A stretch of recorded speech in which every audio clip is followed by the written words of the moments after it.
ମଣିଷ ଜୀବନ କର୍ମମୟ। ମଣିଷର ଯାବତୀୟ କର୍ମ ପ୍ରେରଣାର ମୂଳ କୌଣସି ନା କୌଣସି ପ୍ରୟୋଜନ ବା ଅଭାବବୋଧ। ଏହି ଅଭାବବୋଧକୁ ଦୂର କରିବା ପାଇଁ ମଣିଷ କର୍ମପ୍ରୟାସୀ ହୋଇଥାଏ। କେହି କେହି ଅର୍ଥ ପାଇଁ ବା ଅନ୍ୟ କୌଣସି ପ୍ରବୃତ୍ତିର ତାଡ଼ନାରେ ଅଣନିଶ୍ୱାସୀ ହୋଇ କର୍ମ କରିଥାନ୍ତି। ଏହି କର୍ମକୁ ବାଦ୍ ଦେଇ କୌଣସି ଧର୍ମ ହୁଏ ନା। ଧର୍ମ ସହିତ କର୍ମ ଓତପ୍ରୋତ ଭାବେ ଜଡ଼ିତ।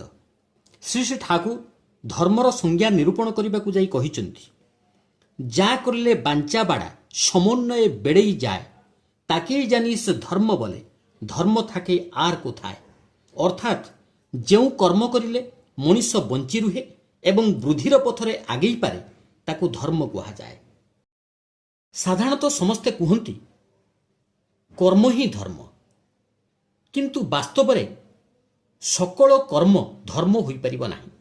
ସେଥିପାଇଁ ମଣିଷ କର୍ମଠ ହୋଇ ମଧ୍ୟ ଧାର୍ମିକ ହୋଇପାରେ ନାହିଁ। ଏ ପ୍ରସଙ୍ଗରେ ଶ୍ରୀଯୁକ୍ତ ପ୍ରଫୁଲ୍ଲ କୁମାର ଦାସଙ୍କ ପ୍ରଶ୍ନର ଉତ୍ତରରେ ପରମ ପ୍ରେମମୟ ଶ୍ରୀ ଶ୍ରୀ ଠାକୁର କହିଥିଲେ, ସେପରି ଯଦି କୁହ ତେବେ ପାଗଳମାନେ ହିଁ ସବୁଠାରୁ ବଡ଼ ଧାର୍ମିକ ଓ ଧର୍ମ ପ୍ରଚାରକ। କାରଣ ପାଗଳମାନେ ଅଧିକାଂଶ ସମୟରେ ଚୁପ୍ ହୋଇ ବସିପାରନ୍ତି ନାହିଁ, ଏପରିକି ଭଲ ରୂପେ ଶୋଇ ମଧ୍ୟ ପାରନ୍ତି ନାହିଁ। କିଛି ନା କିଛି ଗୋଟାଏ କରୁଥିବେ, ଆଉ ଯଦି କିଛି ନ କରିପାରନ୍ତି ତେବେ ମନକୁ ମନ ବକବକ ହେଉଥିବେ।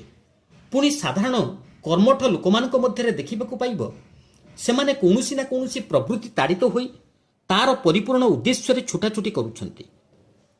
ପ୍ରାୟ କ୍ଷେତ୍ରରେ ଦେଖିବ ପ୍ରେରଣା ହେଉଛି ମାନ, ଯଶ, ପ୍ରଭାବ, ପ୍ରତିପତ୍ତି, କାମିନୀ କାଞ୍ଚନ ଇତ୍ୟାଦି।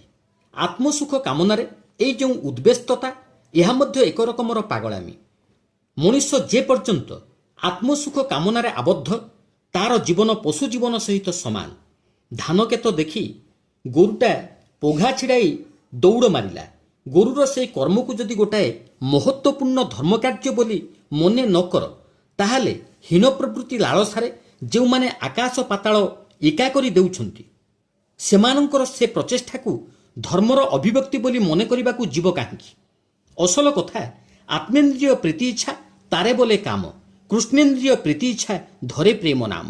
কৃষ্ণের প্রীতিকাম হই কৃষ্ণেন্দ্রিয় প্রীতিকাম হই নিজর ও অন্যর সতা সম্বর্ধনা পাই যে চলা ବୋଲା ଭାବା ଓ କରା, ତାକୁ ହିଁ କହିପାର ଧର୍ମ କାର୍ଯ୍ୟ। ଜେନାତ୍ମନସ ତଥାନ୍ୟେଷାଂ ଜୀବନଂ ବର୍ଦ୍ଧନଂ ଚାପି ଧ୍ରିୟତେ ସ ଧର୍ମ। ମଣିଷ ଯଦି ଇଷ୍ଟମୁଖୀ ନ ହୁଏ, ଉତ୍ସମୁଖୀ ନ ହୁଏ, ସତ୍ତାମୁଖୀ ନ ହୁଏ, କାରଣମୁଖୀ ନ ହୁଏ, ଈଶ୍ୱରମୁଖୀ ନ ହୁଏ, ତାହେଲେ ତାକୁ ପ୍ରବୃତ୍ତିମୁଖୀ ହେବାକୁ ହିଁ ହେବ।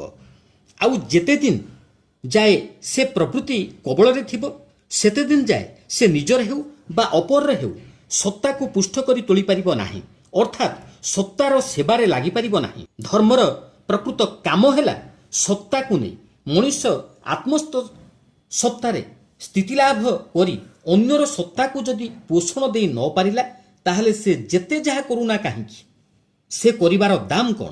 ସେ ଯଦି ମହାଶକ୍ତିର ଆଧାର ମଧ୍ୟ ହୁଏ, ବିଶ୍ୱକର୍ମା ପରି କର୍ମଠ ମଧ୍ୟ ହୁଏ, ତଥାପି ତାର ସେ କର୍ମର କୌଣସି ସ୍ଥାୟୀ ମୂଲ୍ୟ ନାହିଁ ସତ୍ତାଧାରୀ ଯେଉଁମାନେ ସେମାନଙ୍କ ପାଖରେ। ତେଣୁ ମୁଁ କହେ, ସହଜାତ କର୍ମ ଯାହାର ଯାହା ଅଛି ତାହା ହିଁ କର, କିନ୍ତୁ ସତ୍ତାର ସଂସ୍ଥିତି ହୋଇ ଓ ସତ୍ତାକୁ ପରିପୁଷ୍ଟ କରି, ତାହେଲେ ତାହା ହେବ ଧର୍ମ। ଆଉ ସତ୍ତାରେ ସଂସ୍ଥିତ ହେବା ମାନେ ଇଷ୍ଟଙ୍କଠାରେ ସଂସ୍ଥିତ ହେବା, ନଚେତ୍ ସତ୍ତାର ବୋଧ ଜାଗେ ନାହିଁ।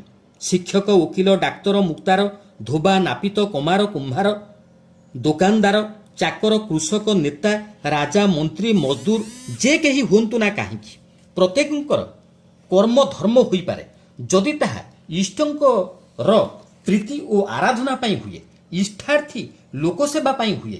ତାହେଲେ ଦେଖିବାକୁ ପାଇବ ପ୍ରତ୍ୟେକଙ୍କର ପ୍ରତ୍ୟେକ କାମ ଭିତର ଦେଇ ତାର ନିଜର ଓ ଅନ୍ୟର ସତ୍ତାରେ ରସସିଞ୍ଚନ ହେଉଥିବ। ସେତେବେଳେ ଦେଖିନିଅ ସୁଖ କାହାକୁ କୁହାଯାଏ। ଘରେ ଘରେ ଘାଟେ ଘାଟେ ପରମାତ୍ମୀୟ ଖୋଜି ପାଇବେ ସମସ୍ତେ। ବସୁଧୈବ କୁଟୁମ୍ବକମ୍ ନା କ'ଣ କହନ୍ତି, ତାହା ହିଁ ହୋଇଯିବ। ତୁମେ ସବୁ ଯେ କ'ଣ ଜ୍ଞାନ କର, ପ୍ରେମର ରାଜା, ପ୍ରେମର ସିଂହାସନ, ସେ ତାର ପ୍ରେମର ଦଣ୍ଡ, ପ୍ରେମର ହିଁ ଶାସନ। କୁହାଯାଏ ୱାର୍କ ଇଜ୍ ୱର୍ସିପ୍। ପ୍ରକୃତରେ ୱାର୍କ ସବୁବେଳେ ୱର୍ସିପ୍ ନୁହେଁ। ୱାର୍କ ସେତେବେଳେ ୱର୍ସିପ୍ ହୋଇ ଉଠେ ଯେତେବେଳେ ତାହା ଇଷ୍ଟମୁଖୀ ହୁଏ, ମଙ୍ଗଳର ଭରଣ କରେ, ଶ୍ରୀ ଶ୍ରୀ ଠାକୁର କୁହନ୍ତି ପ୍ରେଷ୍ଠ ସ୍ୱାର୍ଥ ପ୍ରେଷ୍ଠ ପ୍ରତିଷ୍ଠା ଓ ପ୍ରେଷ୍ଠ ପ୍ରୀତ୍ୟର୍ଥେ ଯେ କର୍ମ ତାହା ହିଁ ପ୍ରକୃତ କର୍ମ, ଆଉ ତାକୁ ହିଁ କୁହାଯାଏ ନିଷ୍କାମ କର୍ମ। ଏପରି କର୍ମ ଦ୍ୱାରା ଚିତ୍ତଶୁଦ୍ଧି ହୁଏ ଏବଂ ମୁକ୍ତିର ପଥ ଖୋଲିଯାଏ। ତେଣୁ ଈଶ୍ୱରାର୍ଥଂ କର୍ମ କରୁଥିବା ମଣିଷ ହିଁ ଧାର୍ମିକ ମଣିଷ। ସୁତରାଂ ଆମକୁ କର୍ମଠ ହୋଇ ଧର୍ମର ପଥରେ ଚାଲିବା ପାଇଁ କରଣୀୟ କର୍ମର ଜ୍ଞାନ ଅର୍ଜନ କରିବାକୁ ହେଲେ ଯିଏ ତାହା ଜାଣନ୍ତି, ଅର୍ଥାତ୍ ସେହି ଈଶ୍ୱର ପ୍ରତିନିଧି ବା ବୈଶିଷ୍ଟ୍ୟପାଳି ଆପ୍ରୟମାଣ ଗୁରୁ ପୁରୁଷୋତ୍ତମଙ୍କ ନିକଟକୁ ଯିବାକୁ ପଡ଼ିବ। ସେ ଭ୍ରାନ୍ତିହୀନ ସୁକର୍ମା ପୁରୁଷ, ତାଙ୍କଠାରୁ କର୍ତ୍ତବ୍ୟ କର୍ମ ଜାଣି ବାସ୍ତବ ଭାବେ ଆଚରଣ କରିବାକୁ ହେବ। ତାଙ୍କ ସହ ଅଚ୍ୟୁତ ଅନୁରାଗ ଦ୍ୱାରା ଯୁକ୍ତ ହେଲେ କର୍ମର କୌଶଳ କରାୟତ ହୁଏ, ମଣିଷ ପ୍ରକୃତ ଧାର୍ମିକ ହୋଇପାରେ। ଜୟ ଗୁରୁ।